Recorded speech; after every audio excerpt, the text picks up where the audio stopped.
నెల రోజులుగా జమ్మలమడుగు నియోజకవర్గంలో టీడీపీలోకి భారీగా చేరికలు జరుగుతున్నాయన్నారు జమ్మలమడుగు టీడీపీ ఇన్ఛార్జ్ భూపేష్ రెడ్డి. ఈ నెల 19న వైసీపీకి చెందిన శశిధర్ రెడ్డి టీడీపీలో చేరారన్నారు. ఇవాళ ఆయన అనుచరులు పార్టీలో చేరేందుకు సిద్దమయ్యారని చెప్పారు. అందుకే మా మండల కన్వీనర్లు నాయకులతో శశిధర్ రెడ్డి ఇంటికొచ్చామన్నారు. అయితే వైసీపీ ఎమ్మెల్యే సుధీర్ రెడ్డి పోలీసులను అడ్డుపెట్టుకుని రాజకీయం చేస్తున్నాడని ఫైర్ అయ్యారు. పోలీసులను పక్కన పెట్టి నువ్వొక్కడివేరా తేల్చుకుందామంటూ ఎమ్మెల్యే శశిధర్ రెడ్డికి సవాల్ చేశారు భూపేష్ రెడ్డి.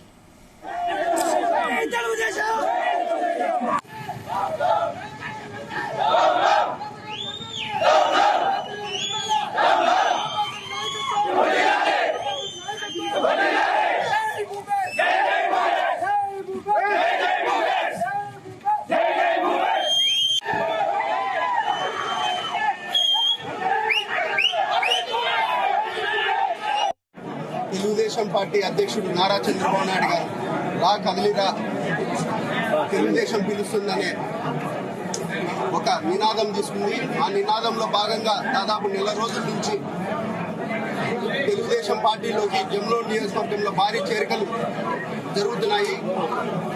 అందులో భాగంగానే ఈరోజు శశిధర్ రెడ్డి కూడా జనవరి 19వ తేదీన మా పార్టీలోకి రావడం జరిగింది. ఈరోజు ఆయన ఇంటికి మమ్మల్ని ఆహ్వానించి ఆయనకున్న ఫాలోయర్స్ ని మా పార్టీలోకి చేర్చాలని చెప్పడం జరిగింది.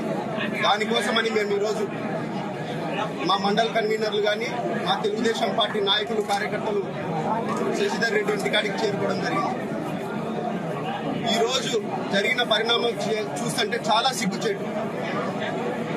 ఈరోజు ఎమ్మెల్యే గారికి డైరెక్ట్ గా మేము చెప్తున్నాం, వారం 10 రోజులు ఎలక్షన్ కోడ్ వస్తుంది, ఈ చేతనైనది ఏం చేసుకుంటావు చేసుకో. ఈ రోజు పోలీసు వాళ్ళు మీ చేత మీ దగ్గర ఉన్నారని మీ పోలీసులు అడ్డు పెట్టుకుని నువ్వు రాజకీయం చేస్తున్నావు. వారం 10 రోజుల తర్వాత న్యూట్రల్ అవుతారు. ఆ రోజు నీ పరిస్థితి ఏందో తెలుసుకో. ఖచ్చితంగా ఈ రోజు నువ్వు ఇప్పుడైనా ఛాలెంజ్ చేస్తున్నాం. పోలీసులను పక్కకు పెట్టి నువ్వు రా.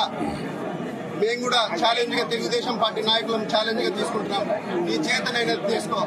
నువ్వు ఈ రోజు నీ పరిస్థితి ఏందో పోలీసులు లేకపోతే నువ్వు చేతగాని దద్దమ్మని కూడా ఈ సభాముఖంగా మేము తెలియజేస్తున్నా. ఒక ఎమ్మెల్యే అయ్యిండి కూడా నువ్వు చేసే ప్రవర్తన గాని నువ్వు బెదిరించేదేది.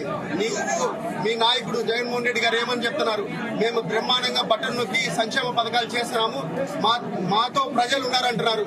మీకెందుకయ్యా అంత భయం? ఈరోజు నేను అందుకే చెప్తున్నా, ఈ రోజు ప్రజలు తెలుగుదేశం పార్టీతో ఉన్నారు. ఈ రోజు చంద్రబాబు నాయుడు గారిని ముఖ్యమంత్రి చేసుకోవాలని ఉన్నారు. జమ్మలమడుగులో తెలుగుదేశం పార్టీ జెండా ఎగురుతుందని భయంతో నువ్వు ఈ రోజు చేతగా పోలీసులను పక్కన పెట్టి ఒక్క నిమిషం నువ్వు పక్కన పెట్టిరా. నువ్వేందో నేనేందో తెలుసుకున్నాం.